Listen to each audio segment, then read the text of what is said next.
Dôvod, pre ktorý dnes na samom začiatku leta a prázdnin stojíme pred touto budovou, je jednoduchý. Práve z nej sa dajú meniť dôležité veci. A my tú ambíciu máme. Chceme naozaj výrazne zmeniť spôsob, akým sa na Slovensku štát správa k vlastným občanom.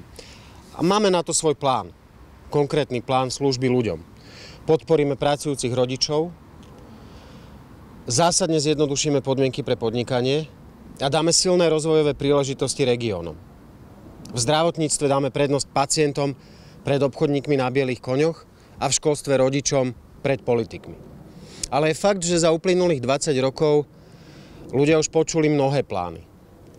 A potom namiesto dvojnásobných platov dostali dvojnásobné ceny a namiesto diaľnice do Košíc mýtny tender napríklad. Takže je celkom prirodzené, že majú tendenciu k pochybnostiam, prečo by to práve teraz malo výjsť. Preto, že nosným motívom nášho úsilia vo verejnom priestore je zaviesť doň konečne osobnú zodpovednosť za vlastný výkon. My si nejdeme pýtať biankošek. My si budeme pýtať poverenie pre novú generáciu, pre jej konkrétny plán. Poverenie podmienené osobnou zodpovednosťou. Už dlhší čas intenzívne usilujeme o dve veci. Hmotnú zodpovednosť politikov a úplné vylúčenie schránkových firiem z verejného priestoru. Pripravili sme v tomto tie najucelenejšie a najkompetentnejšie riešenia. Ale parlament v súčasnom zložení tie veci odmieta. Nedajú sa v ňom presadiť. Preto dnes robíme dve veci naraz. Poprvé, vyražame do terénu medzi ľudí. Vypýtať si ich podporu pre obe tieto opatrenia a podporu nielen v podobe podpisu, ale v podobe osobného odkazu starej politiky.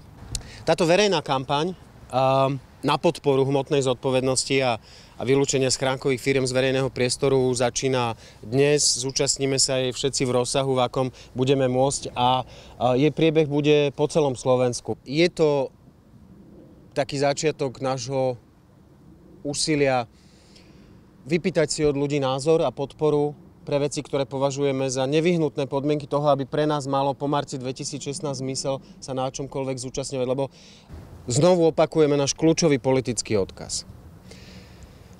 Ako nová generácia verejnej služby máme záujem o reálnu zmenu pomerov. A náš plán praktickej služby ľuďom bude mať zmysel iba vtedy, ak sa tento nový obsah bude opierať aj o nové spôsoby. Preto ten odkaz znie: hmotná zodpovednosť politikov a ani euro schránkovým firmám sú podmienky, cez ktoré pre sieť nejde a nepôjde vlak. My budeme sedieť len za takým stolom, za ktorým na týchto dvoch veciach bude dohoda.